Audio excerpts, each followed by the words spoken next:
The Genghis series, I mean, the whole, as with all the historical series, I mean, I try to do pretty much start to finish. I think you've got to know the boy to know the man, know the child to know the leader.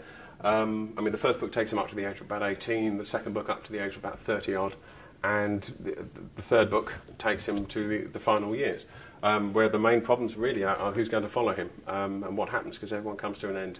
Genghis hasn't always been a hero of mine. I mean, really, I was looking for stories first and foremost. I mean, I grew up in a household full of stories, and my great-grandfather was a Shanachie, an Irish storyteller, and I always had a sense of what makes a good story.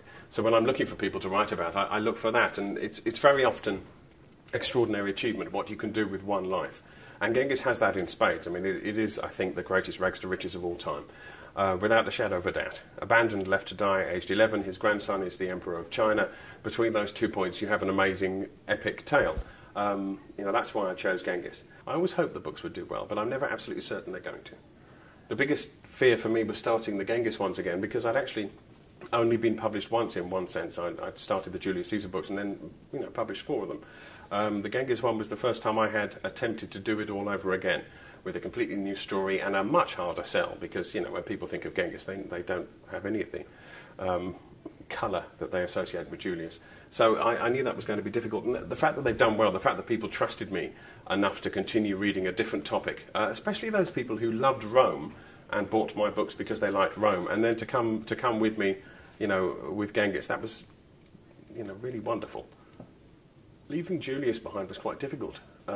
It was the hardest thing I had to write of those 4 books, and I remember stopping the book, and I couldn't write the very end for some time, because after, I mean, it was about 6 years it took from start to finish to write those 4, and I knew the characters incredibly well by then, and I knew how they thought, and I cared about them, and as wet as it sounds, you know, I knew them better than some people around me. I knew them so well that I didn't want them to go, and I had to write that final scene, where after all his best friend turns on him and he's crushed, and murdered in front of you know, his society at the very heart of his culture.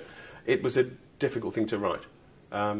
The most bittersweet in a way, because in some ways I was pleased to be at the end of something I'd spent 6 years over, but it was bitter because I missed him ever so much.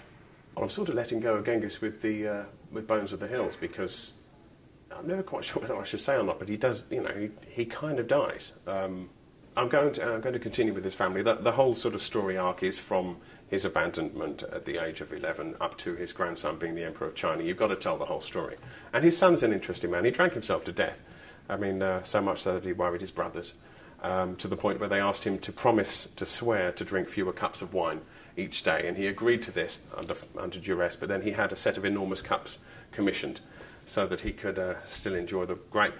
And then, of course, Kublai Khan, who became Emperor of China, started his own dynasty, kept attacking Japan and failing miserably, but he became so fat he had to, he could only hunt with a leopard across his saddle and send the leopard away to kill things. I mean, it's a it's a great story. They're really, I mean, you know, you talk about the word epic. This is a brilliant family. Very interesting. So I look forward to that. I mean, I've got 3 more books to go on that. After that, I don't know. No one plans more than 3 or 4 years ahead.